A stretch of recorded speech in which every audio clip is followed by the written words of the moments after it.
여러분 안녕하십니까? 뉴스투데이 제주입니다. 오늘 6일 지방선거 더불어민주당 제주도지사 후보에 오영훈 예비후보가 확정됐습니다. 양당 후보가 확정되면서 제주도지사 선거 레이스도 본격화될 전망입니다. 김항섭 기자의 보도입니다.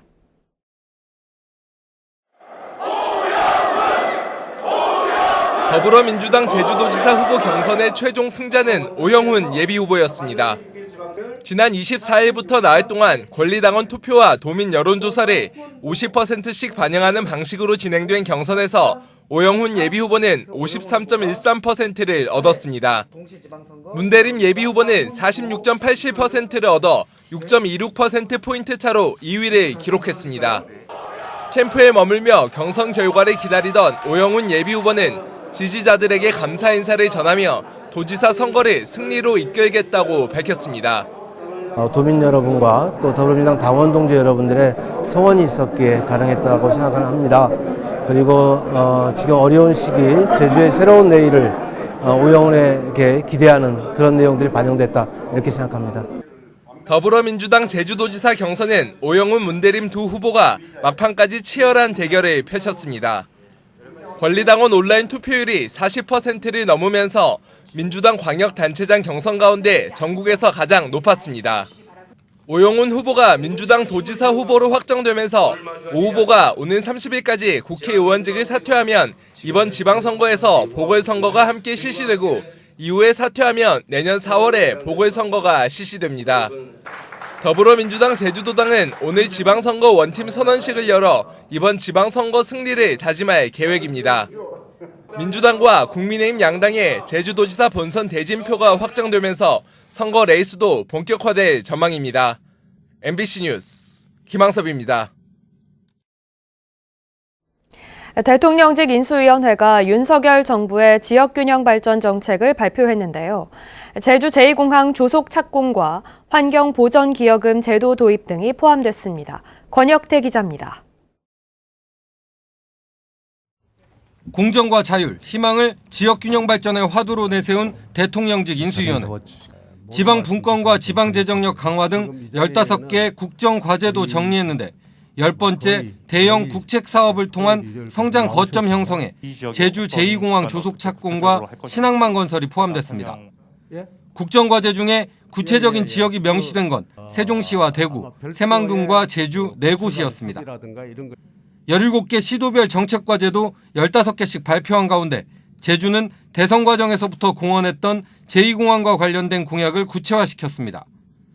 영계 배후도시 조성과 제주 지역 공항 운영권 참여를 명시했습니다.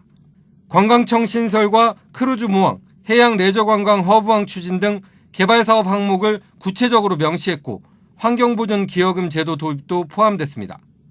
자유민주주의와 자유시장 경제의 철학과 정신 아래 기업과 지방정부 그리고 지역 공동체가 같이 살아 움직일 수 있도록 하는 일이라고 생각합니다.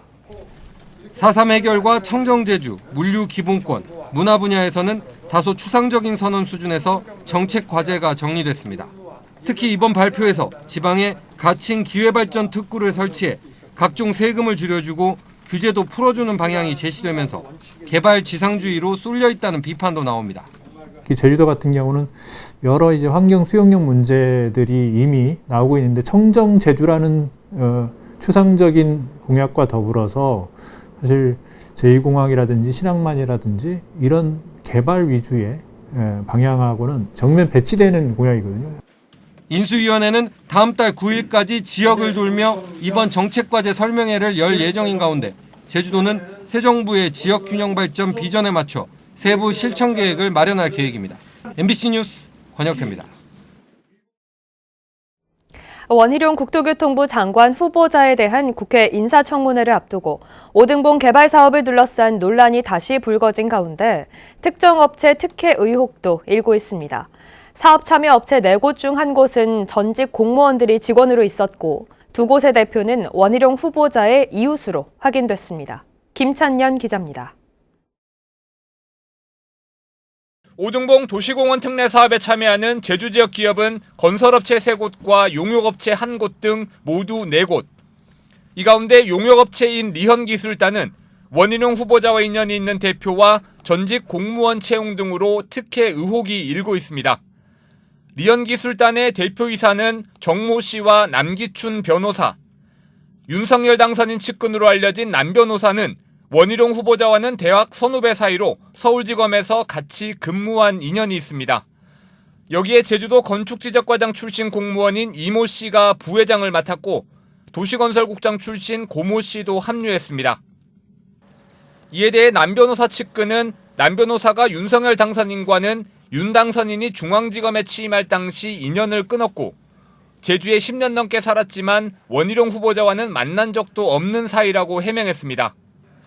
또 다른 대표인 정모 씨는 전직 공무원인 이 씨는 친한 사이일 뿐이고 고 씨는 사업자 선정 이후 3개월 정도 근무했을 뿐이라며 의혹을 전면 부인했습니다. 그 시점엔 없었잖아요. 어차피 작년 1월인가 2월인가 들어왔다가 5월에 나갔으니까. 그 전에 관계가 없는 거잖아요.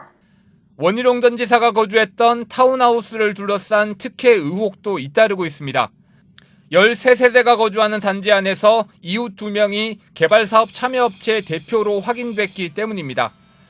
해당 업체 대표들은 타운하우스는 개별 소유이기 때문에 원희룡 후보자가 제주지사 재임 시절 배우자가 집을 산 사실을 전혀 몰랐고 단지 안에서도 만난 적이 없다며 터무니없는 의혹이라고 밝혔습니다.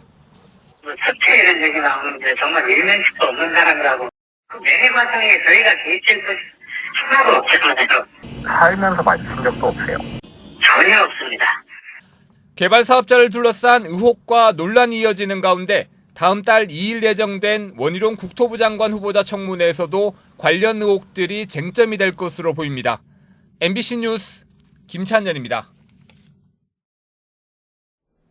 제주 시내 한 노래 연습장에서 새벽에 불이 나 업주 부부가 숨졌습니다. 경찰은 업주 남편이 기름통을 들고 노래방으로 들어가는 모습이 담긴 CCTV를 확보해 방화 가능성의 무게를 두고 화재 원인을 조사하고 있습니다. 이따금 기자입니다. 건물에서 한 남성이 급히 뛰어나오고 이어 다른 사람들도 잇따라 건물 밖으로 나옵니다. 잠시 후 출동한 소방차가 도착하고 119 구급차도 따라 들어옵니다. 새벽 3시 50분쯤 시작된 불은 노래방 내부와 복도를 모두 태웠습니다. 이모 불났어 빨리 와봐 하더라고.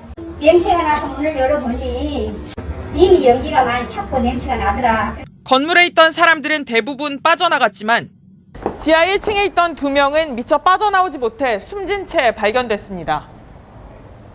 노래 연습장 업주인 58살 여성과 62살 남편이 온몸에 화상을 입고 병원으로 옮겨졌지만 숨졌습니다.